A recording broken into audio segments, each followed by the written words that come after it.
A data center's the brains of the internet. The engine of the internet. It is a giant building with a lot of power, a lot of cooling, and a lot of computers. It's row upon row upon row of machines, all working together to provide the services that make Google function. I love building and operating data centers. I'm Joe Cava, Vice President of Data Centers at Google. I'm responsible for managing the teams globally that design, build, and operate Google's data centers.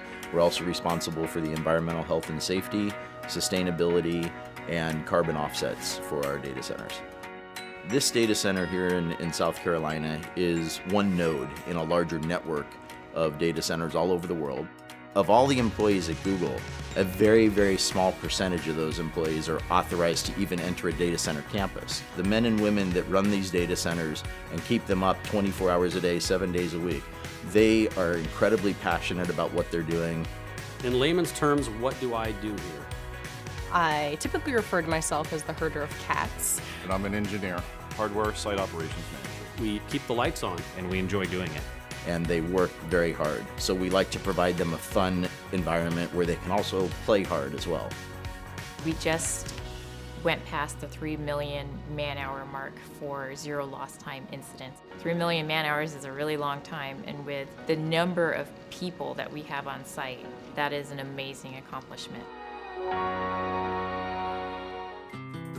I think the Google data centers really can offer a level of security that almost no other company can match. We have an information security team that is truly second to none. You have the expression, they wrote the book on that. Well, there are many of our information security team members that have really written the books on best practices in information security. Protecting the security and the privacy of our users' information is our foremost design criteria.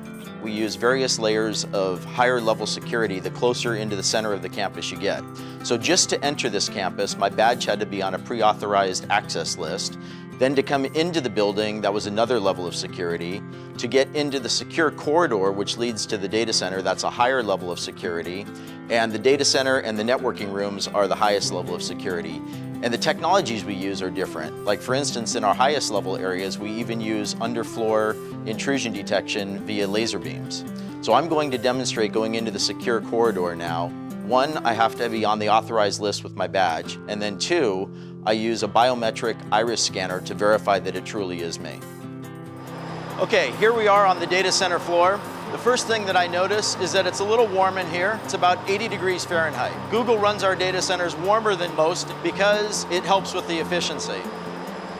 You'll notice that we have overhead power distribution.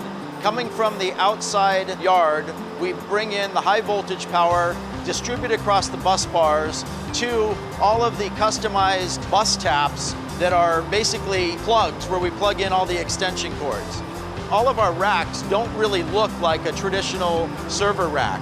These are custom designed and built for Google so that we can optimize the servers for hyper efficiency and high performance computing. It's true that sometimes drives fail and we have to replace them to upgrade them because maybe they're just no longer efficient to run.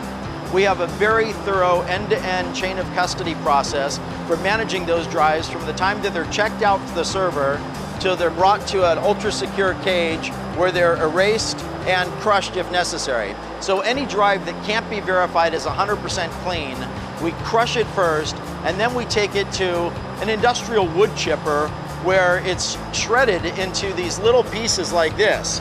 In the time that I've been at Google for almost 6.5 years now, we have changed our cooling technologies at least 5 times. Most data centers have air conditioning units along the perimeter walls that force cold air under the floor that then raises up in front of the servers and cools the servers. In our solution, we take the server racks and we butt it right up against our air conditioning unit. We just use cool water flowing through those copper coils that you see there. So the hot air from the servers is contained in that hot aisle. It raises up, passes across those coils where the heat from the air transfers to the water in those coils, and then that warm water is then brought outside the data center to our cooling plant where it is cooled down through our cooling towers and returned back to the data center, and that process just repeats over and over again. To me, the thing that amazes me about Google in the data centers is the pace of innovation and always challenging the way we're doing things. So when people say that innovation in a certain area is done, that we've kind of reached the pinnacle of what can be achieved, I just laugh.